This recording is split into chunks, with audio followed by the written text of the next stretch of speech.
invite you to join us for a lively discussion on what the Bible says about the problems facing today's world with special guest Ron Wyatt, an archaeologist, and your host, John Barella. Noah's Ark. The Bible tells us in the book of Genesis chapter 8 and verse 4 that the ark rested in the 7th month on the 17th day of the month upon the mountains of Ararat. Of course, the mountains of Ararat are found in modern-day Turkey, and our guest today is none other than the official discoverer of Noah's Ark, Ron Wyatt, an archaeologist. Ron, now you are obviously a very famous individual, being considered officially by the Turkish government as the discoverer of Noah's Ark. Well, whether I'm a famous person or not is not real important, John. What we have found is one of the artifacts from antiquity that is in the Bible narrative, and I'm very thrilled to have had a part in its documentation.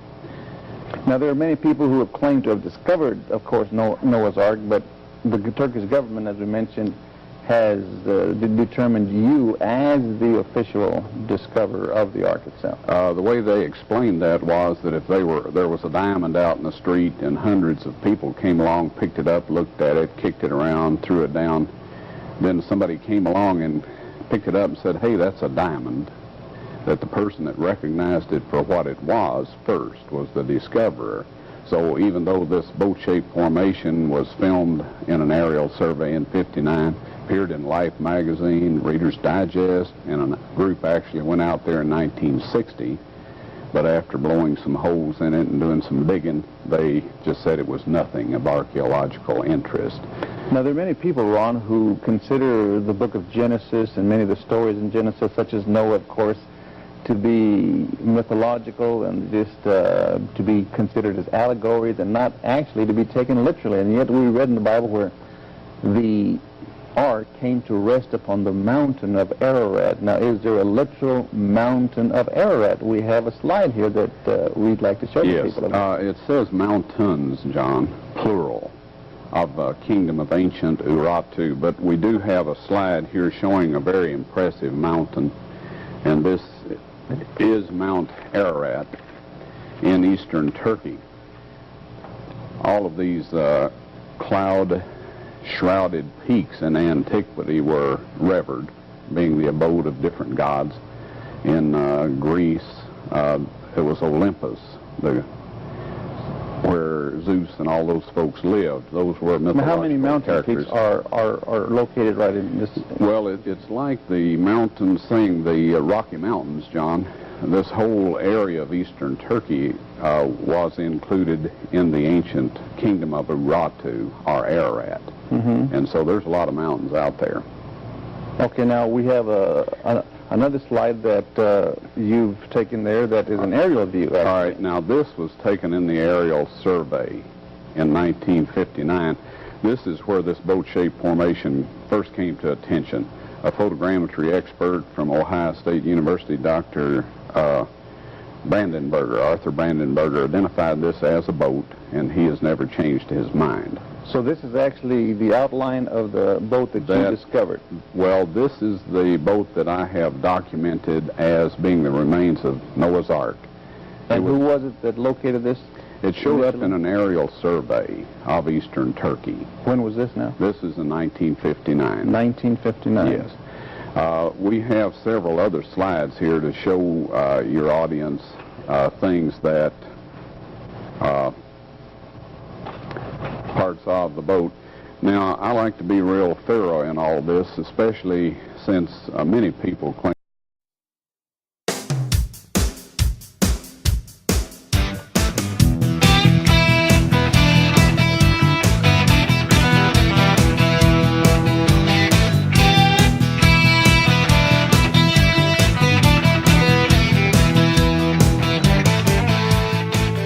Hello, and welcome to our Sabbath Get Together.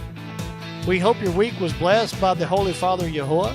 Today we are here to give him praise, so let's give him a big round of applause and praise for the Holy Father Yahuwah.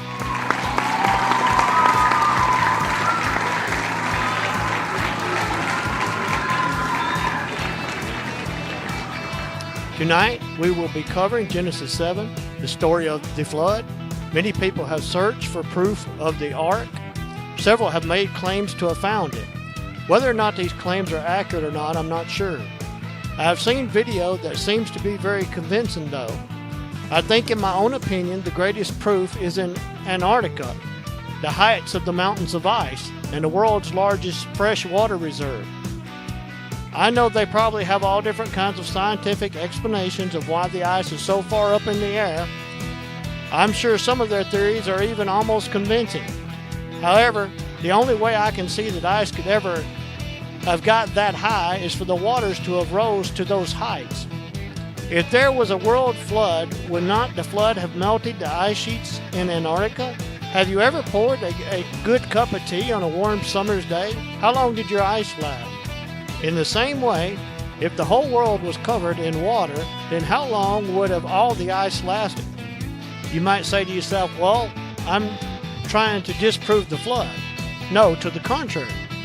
I'm saying the flood happened, and that's how huge ice mountains got there, in my own opinion. I don't have all the answers for these questions, nor do I claim to. I'm just an independent thinking who enjoys the idea of thought and thinking for myself. Well, whatever your opinion might be, I'm glad you took the time to join us and open your mind. It is our tradition here at Ain'tThatAHoot.com to have the reading of the Torah on the Sabbath. And tonight, the reading will be Genesis 7, using the real Holy Father's name, Yahuwah. So sit back and enjoy the reading of the Torah.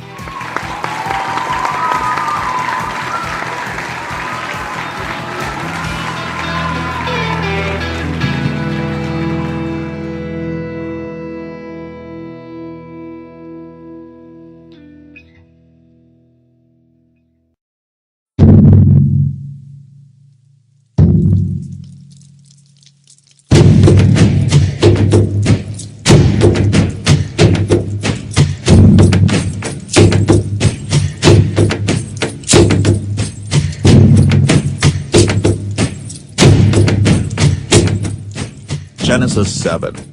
7 Yahuwah then said to Noah, Go into the ark, you and your whole family, because I have found you righteous in this generation.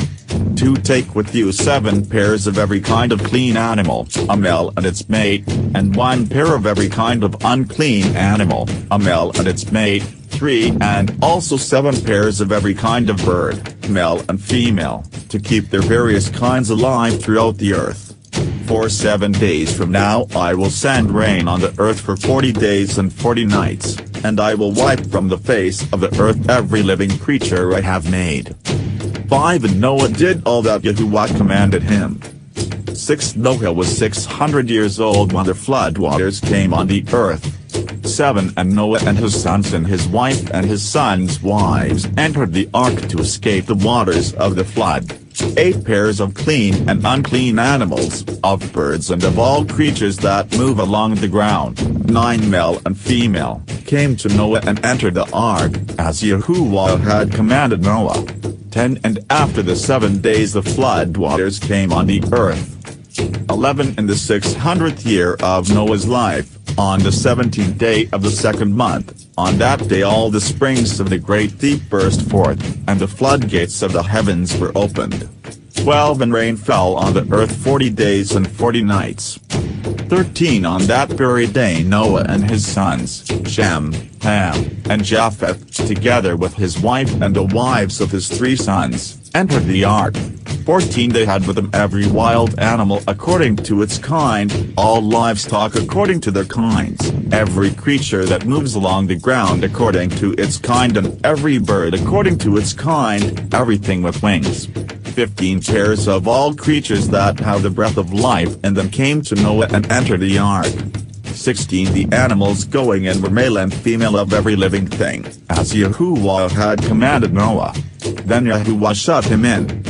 17 For 40 days the flood kept coming on the earth, and as the waters increased they lifted the ark high above the earth. 18 The waters rose and increased greatly on the earth, and the ark floated on the surface of the water. 19 They rose greatly on the earth, and all the high mountains under the entire heavens were covered. 20 The waters rose and covered the mountains to a depth of more than 15 cubits. 21 Every living thing that moved on land perished, birds, livestock, wild animals, all the creatures that swarm over the earth, and all mankind. 22 Everything on dry land that had the breath of life in its nostrils died. 23 Every living thing on the face of the earth was wiped out, people and animals and the creatures that move along the ground and the birds were wiped from the earth. Only Noah was left, and those with him in the ark. 24 The waters flooded the earth for 150 days.